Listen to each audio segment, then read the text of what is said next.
Hello छोटे सपने देखने वालों, चलिए लिली के सपनों के सफर पर चलते हैं।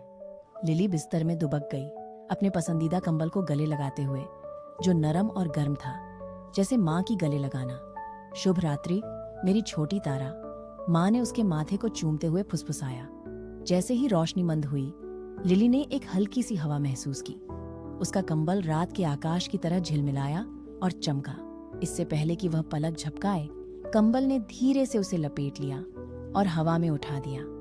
कसकर पकड़ो लिली, एक नरम आवाज फुसफुसाई। वहां एक सुनहरे रंग का टट्टू दिखाई दिया जो बात कर सकता था। लिली हंसी जब वे उसकी खिड़की से बाहर तैरते हुए चमकते शहर के ऊपर उड़े। नीचे की सड़कें एक जादुई खिलौना दुनिया जैसी लग रही थीं और ऊपर के सितारे उसकी ओर पुराने दोस्तों की तरह झपक रहे थे।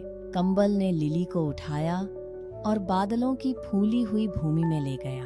बादल टट्टुओं ने उसे गर्मजोशी भरी, खुशी भरी मुस्कान के साथ स्वागत किया। क्या तुम बादल टट्टू की सवारी करना चाहोगी? सुनहरे रंग के टट्टू ने पूछा। लिली उत्साहपूर्वक सिर हिलाती अपने कंबल के साथ एक नरम उछलती हुई बादल पर चढ़ गई और उस बादल ने धीरे से उसके कंबल को एक झूलने वाली नाव में बदल दिया। कंबल आसमान में घूमता रहा जब तक कि वे एक खिलती हुई घास के मैदान में नहीं पहुंचे।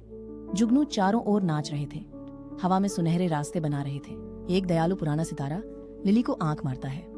अपनी आंखें बंद करो छोटे बच्ची, रात की फुसफुसाहट सुनो। लिली ने अपनी आंखें बंद कर लीं और सबसे नर्म, सबसे सुंदर धुन सुनी, जैसे ब्रह्मांड खुद लोरी गा रहा हो।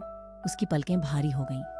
लिली धीरे धीरे अपने बेडरूम में वापस तैर गई और अपने बिस्तर में खुद को धीरे से समेट लिया। लिली, अच्छी तरह सो जाओ, सुनहरी रंग वाली टट्टू ने सपनीले घास के मैदान से फुसफुसाया। जब उसकी जादुई शक्ति आरामदायक गर्माहट में बदल गई, लिली मुस्कुराई, उस टट्टू को धन्यवाद देती हुई एक कोमल दीपित मुस्कान के साथ, और सबसे मधुर सपनों में खो गई। और जैसे ही लिली चैन की नींद में चली गई, सितारों ने विशेष रूप से उसके लिए मधुर सपने फुसफुसाए। शुभ रात्रि प्यारी सपने देखने वाली।